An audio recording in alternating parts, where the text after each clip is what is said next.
Sahabat-sahabat Kristus, salam jumpa dalam acara Sabtu, Sarapan Bersama Tuhan. Adapun menu sarapan hari ini diambil dari Lukas pasal 2 ayat 29 sampai 32. Sekarang Tuhan, biarkanlah hambamu ini pergi dalam damai sejahtera sesuai dengan firman-Mu. Sebab mataku telah melihat keselamatan yang daripadamu, yang telah Engkau sediakan di hadapan segala bangsa, yaitu terang yang menjadi penyataan bagi bangsa-bangsa lain dan menjadi kemuliaan bagi umat-Mu Israel. Lukas dengan kecermatan seorang tabib profesional mencatat dalam Injilnya tentang Simeon. Adalah di Yerusalem seorang bernama Simeon. Ia seorang yang benar dan saleh yang menantikan penghiburan bagi Israel. Lukas pasal 2 ayat 25. Simeon merupakan nama Ibrani yang cukup umum digunakan oleh orang-orang Yahudi dan mempunyai arti yang sangat indah, yaitu Tuhan telah mendengar. Kejadian pasal 29 ayat 33. Sesungguhnya kata Ibrani Shimon memang diturunkan dari kata kerja Ibrani Syama yang berarti mendengar. Oleh karena itu bukanlah merupakan kebetulan apabila Tuhan bersedia mendengar doa Simeon. Entah sudah berapa kali Simeon berdoa kepada Tuhan supaya diberi kesempatan untuk berjumpa dengan Sang Mesias.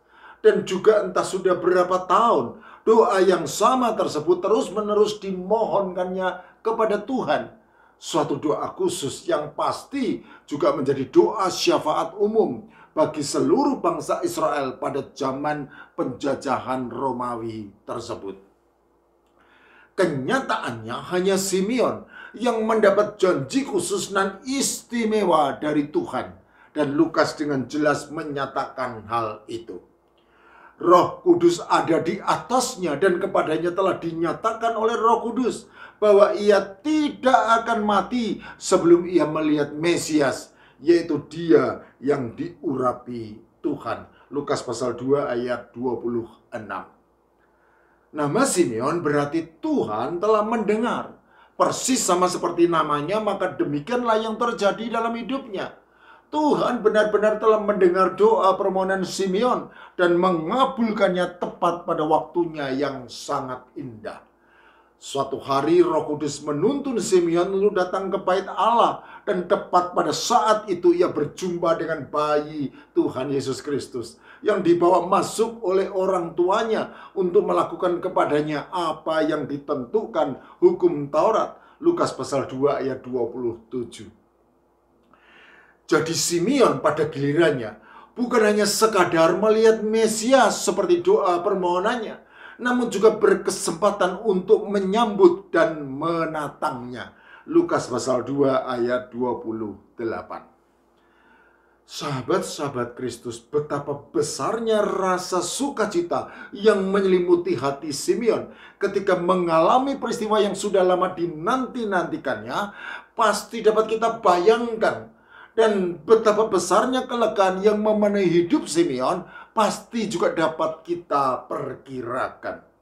Oleh karena itu tidaklah mengherankan apabila Simeon kemudian memuji Allah dan berkata dengan nada penuh kelegaan, "Sekarang Tuhan, biarkanlah hamba-Mu ini pergi dalam damai sejahtera sesuai dengan firman-Mu. Sebab mataku telah melihat keselamatan yang daripadamu, yang telah Engkau sediakan di hadapan segala bangsa, yaitu terang yang menjadi penyataan bagi bangsa-bangsa lain dan menjadi kemuliaan bagi umat-Mu Israel." Lukas pasal 2 ayat 29 sampai 32. Pujian kepada Allah yang disampaikan Simeon setelah ia berjumpa dengan bayi Tuhan Yesus Kristus tersebut kemudian dikenal secara luas sebagai nyanyian pujian Simeon atau Kidung Simeon yang dalam bahasa Latin disebut Non Dimittis. Sebutan ini sejatinya merupakan dua kata pertama yang diucapkan Simeon dalam Alkitab versi bahasa Latin Vulgata yang berarti sekarang biarkanlah. Permohonan Simeon kepada Tuhan untuk dibiarkan pergi dalam damai sejahtera merupakan permohonan yang berlandaskan ucapan syukur karena telah melihat keselamatan yang dari Tuhan. Suatu keselamatan yang sudah Tuhan sediakan di hadapan segala bangsa, yaitu terang yang menjadi penyataan bagi bangsa-bangsa di luar Israel. Oleh karena itu, non-dimitis menjadi penghiburan dan pengharapan bagi kita juga, karena keselamatan dalam iman kepada Tuhan Yesus Kristus sejatinya memang bukan merupakan keselamatan yang terbatas hanya bagi Simeon atau bagi bangsa Israel saja, melainkan bagi segala bangsa. Selanjutnya, apakah yang terjadi ketika seseorang berjumpa dengan Tuhan Yesus Kristus? Kisah Simeon gamblang mengajarkan bahwa apabila seseorang berjumpa dengan Tuhan Yesus Kristus, maka ia bisa pergi dalam damai sejahtera. Lukas pasal 2 ayat 29. Frasa pergi dalam damai sejahtera dapat dipahami dengan dua pengertian. Pertama, frasa pergi dalam damai sejahtera bisa dimengerti sebagai pergi untuk mati dalam damai sejahtera. Inilah dasar alasannya. Simeon sudah sangat lama menanti kedatangan sang Raja Damai, sehingga diperkirakan ia sudah sangat tua dan lanjut usia ketika berjumpa dengan bayi Tuhan Yesus Kristus. Catatan Lukas yang menyatakan bahwa Roh Kudus ada di atasnya dan kepadanya telah dinyatakan oleh Roh Kudus bahwa ia tidak akan mati sebelum ia melihat Mesias, yaitu dia yang diurapi Tuhan. Lukas pasal 2, 25 dan 26 jelas menyiratkan hal ini. Sebab kata-kata semacam itu lazimnya merupakan penghiburan yang memberi pengharapan kepada orang tua dan lanjut usia yang khawatir jika tidak sempat bertahan hidup untuk mengalami saatnya peristiwa yang sangat dirindukan tersebut. Berhubung Simeon sudah berjumpa dengan bayi Tuhan Yesus Kristus dan telah melihat keselamatan yang dari Tuhan, maka Simeon bisa pergi untuk mati dalam damai sejahtera. Kedua, frasa pergi dalam damai sejahtera dapat dimengerti sebagai pergi untuk hidup dalam damai sejahtera.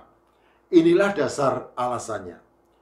Simeon sudah sangat lama menanti kedatangan sang Raja Damai, dan persis seperti orang-orang Yahudi lainnya yang selalu harap-harap cemas serta was-was menanti datangnya sang Mesias yang tidak kunjung tiba. Maka pada saat penantian yang melelahkan tersebut akhirnya berakhir ketika ia berjumpa dengan bayi Tuhan Yesus Kristus, otomatis hatinya menjadi lega karena damai sejahtera menyelimuti hidupnya. Oleh karena itu, hidupnya kini dan seterusnya sampai ia mati kelak sesuai dengan penentuan Tuhan, Simeon bisa melanjutkan hidupnya dalam damai sejahtera karena segala perasaan harap-harap cemas serta was-was sudah jauh terusir pergi dari hidupnya. Jadi, setiap orang yang berjumpa dengan Tuhan Yesus Kristus pasti pergi dalam damai sejahtera. Hal itu berarti jikalau kita mati dalam iman percaya kepada Tuhan Yesus Kristus, maka kita pasti akan mati dalam damai sejahtera, rest in peace. Karena sejatinya berharga di mata Tuhan kematian semua orang yang dikasihinya. Mazmur 116 ayat 15. Di sisi yang lain, jikalau kita hidup dalam iman percaya kepada Tuhan Yesus Kristus, maka kita pasti juga akan hidup dalam damai sejahtera tanpa rasa gelisah maupun gentar. Karena damai sejahtera sejati yang tidak seperti diberikan oleh dunia ini sudah ditinggalkan dan diberikan kepada kita oleh Tuhan Yesus Kristus. Yohanes pasal 14 ayat 27. Oleh karena itu, benarlah yang dinyatakan oleh Paulus kepada jemaat Filipi. Karena bagiku hidup adalah Kristus dan mati adalah keuntungan.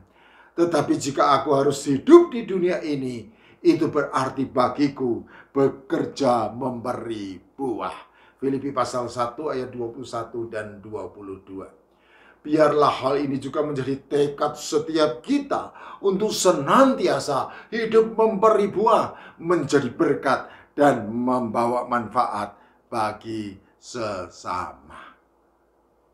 Amin.